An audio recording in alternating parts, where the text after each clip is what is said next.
The literary term for this week is malapropism.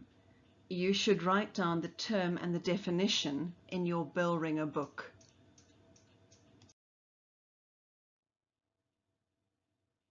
A quick definition from the Glossary of Literary Terms by Abrams is that malapropism is a type of solecism that's an unintended grammar error, where a speaker mistakenly uses a word in place of another that it resembles, usually with hilarious results.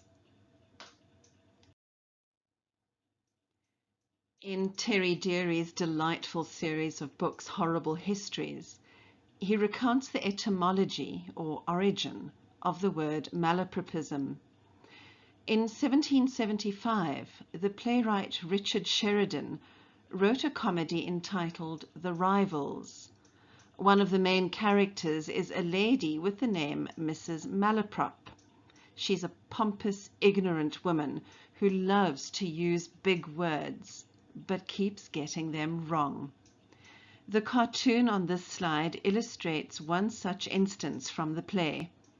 Mrs. Malaprop, the lady on the right, says that murder is the matter, and that another character can give all the perpendiculars about the crime that has been committed. Obviously, she means that the other character can provide all the particulars about the case. This error is named for her. It is a malapropism.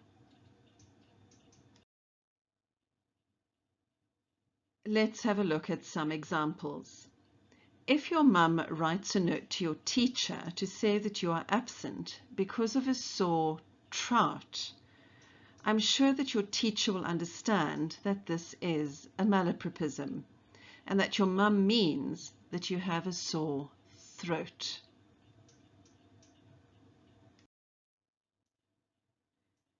If your teacher writes a comment saying that you are one of a rare breed, you will see the malapropism, and you will know that he meant to write that you are one of a rare breed, that you are one of a kind.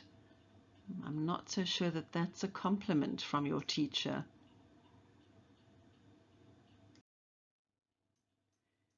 In English, we learn about two kinds of books.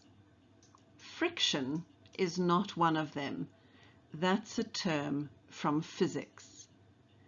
Fiction and non-fiction are the types of books that we can read.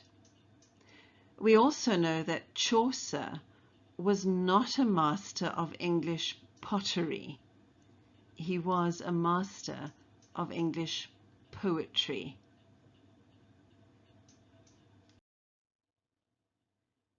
In history, you might learn about Joan of Arc, who was burned at the stake. Now, this does not refer to the piece of meat. It refers to the wooden pole to which she was tied and then set alight. You might learn of the many people who died during the medieval plague. It wasn't the blue bonnet plague. It was the bubonic plague.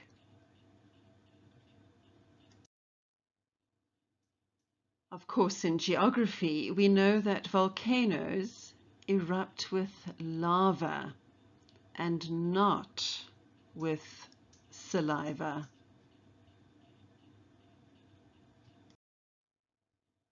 It's unlikely that you'll find a magnet in a rotten apple. You are more likely to find a maggot.